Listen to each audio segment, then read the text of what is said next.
07 Star Citizens. X speaking, my new channel introduction video, June 2024. I'm creating content for Star Citizens for about a year now, and I am as well playing this game since 3.13, so it's a bit more than 3 years. So I'm not fully a veteran, but I got definitely gathered some information, skills, and expertise on these games. I'm playing pretty much all aspects of this game. Is it mining, salvaging, FPS, ground combats, bounty hunting, ship combat? PvP, is it more a little, but there is as well PvP if the opportunity comes up. Medical rescue is one of my main focuses that I'm actually having in this game.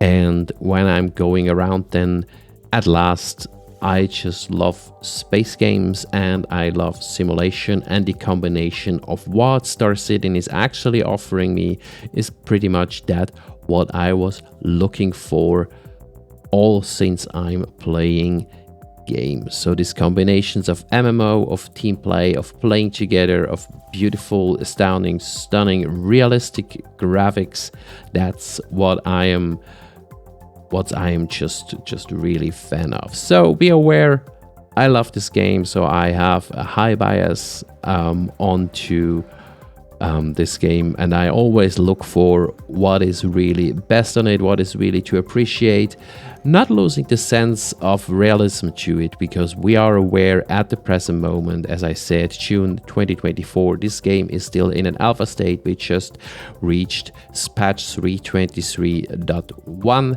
a couple of days ago, and I'm aware things are not complete, not done, not well yet, but we see the progress every day, and I really want to emphasize and put the focus on that, because for everything else we have an issue council, a platform where you can bring in all the things that do not work and that need to be fixed, and we need to hand it over to the level ups and their expertise and their knowledge, what they need to prioritize in order to make this ship work.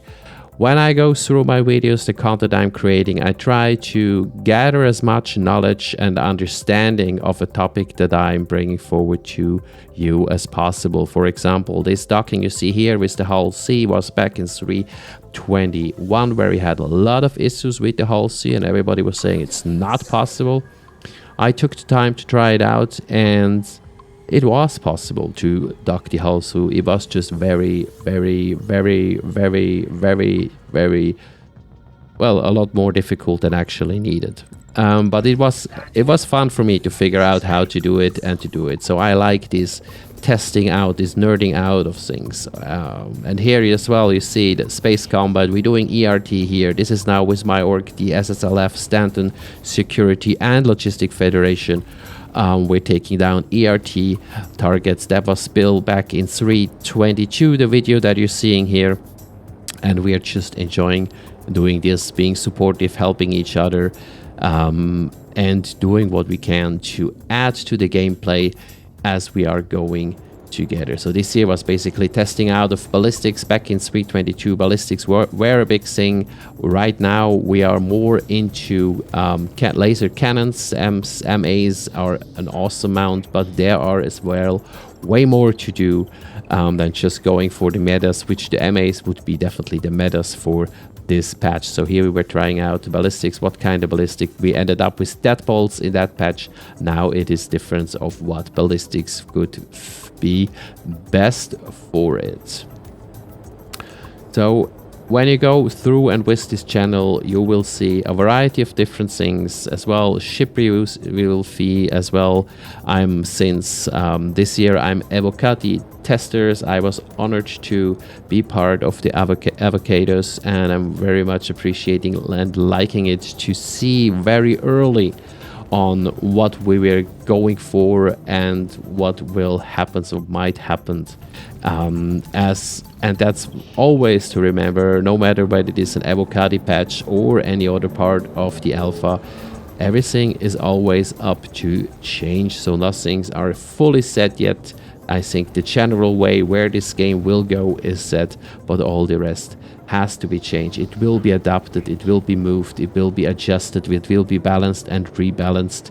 And yeah, that's just part when you are pledging for this game. I assume you are aware of that. You are at the present moment not really buying a game, but you're pledging.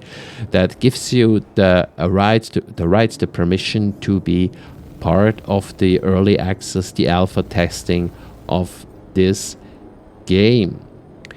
And yeah, the gameplay together, you definitely can play this game solo, but the emphasis in this MMO is group, party, organization, gameplay. So you'll find as well some videos around this, or what we've done here, for example, what we're just seeing here right now, as our org is not only an org, we are ourselves as well in a alliance with 4 other orgs. And you're seeing me here boarding an Idris in patch 3.23, an NPC Idris that was taken over by Joker's Gambit and Hold. I think the last informations that I had, over 30 hours they were holding this fully equipped and with all the interiors in its NPC Idris, and continue to do missions, continue to take down more hostile Idrises, and doing the missions, the Xenos threat, the last part missions that were offered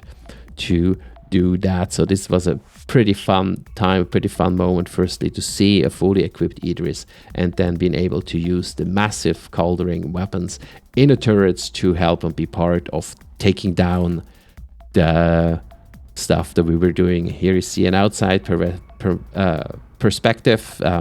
Yeah, you can't circle 360 when you sit in a turret, because as soon as you move your mouse or your sticks, then your turret will turn. So that's the reason why you can do that. But still, we have quite a view of the massiveness of this ship and what amount of damage you can do with those cauldron turrets and the railgun that is on an Idris.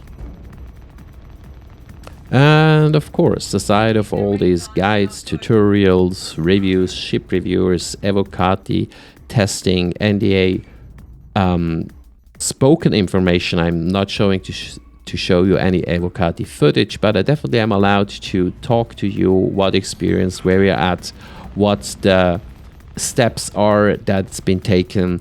There is as well just stuff we're trying out and see how it works, or doing exploration, or doing things just for the fun of doing it. Like here, just see how the bombing works and what damage it does and how it looks, and yeah, just as well enjoying the game. Sometimes it's very healthy and helpful in this game if you are not doing any thinking, because there is a lot more to do than just the money grind. Of course, this is reflected, my love to this game is reflected as well, that I invested quite a bit of money into this game, because first, I think it's absolutely worth it to do, and second, I think this crowdfunding that's the other part, aside of getting permission to be a tester when you buy or pledge for a ship, you are as well part of crowdfunding this game, and I think it is really relevant that we keep up our crowdfunding. This comes as well to my channel. As you just saw, I almost have the 4,000 watch hours in this channel. I don't have the 1,000 subscribers yet, so my content gets watched. To get this 4,000 watch hours per year, you need to have at least 330 watch hours per month. This is quite a lot, and trust me, our org is really cool and it's awesome, and it's a really good bunch of dedicated casual players, but it's not them who do all of this watching. It's simply not possible because of the size of the org. So my content gets watched, it is interesting. I know that other channels that have the 1,000 subscribers, but they don't have the watch hours. So please, if my videos and the information I'm providing to you is helpful, useful, you like it, please like, share and subscribe, so I'm becoming YouTube partner, which I'm really intending to become. Yeah, for the shits and the giggles, how is it when I'm actually on a village and my fellows drop the bombs onto it? Here you see part of the org that definitely is supporting me, which I'm appreciating very much as well. The gameplay that we are having together, it's simply, it adds so much to the game to have a good bunch of people around you to doing more or less weird stuff and definitely dedicated fun stuff when we are moving around or figuring out how close by you can go with an A2. That was catching it. Wait, I got. So I'm covering a lot of different fields with my videos, and I still want to put a little bit more emphasis on the medical gameplay because it is my dearest gameplay. Currently, I'm still doing it with the Avocati Red. I look very much forward when my Apollo and Galaxy with all the modules is out of concepts. These are two of a couple of other ships that I have pledged for, and I'm really much looking forward for them because I'm not that much of a Drake person. I prefer Origin and RSI to go for. The 400i is definitely one of my favorite ships. Yeah, as soon we have the scanning and the data gathering together, this will be a lot more useful. Here is another one of my favorite ships, the Carrack. I haven't pledged for that one, but I have the Apollo and the Galaxy and a couple of others, so well, at the present moment, I assume I don't need it. And even if you don't want to pledge for an amount of ships, you don't have to. Find an org that is great to play with. They will have people with ships, and these ships will need crew. Okay, so in future, this is very, very relevant. So don't think you need to drop in a lot of money to this game. You can, but you don't have to. Not at all. So thank you for watching this introduction channel. Please like, share, and subscribe. And I look forward to see you in the verse 07 StarCitizens.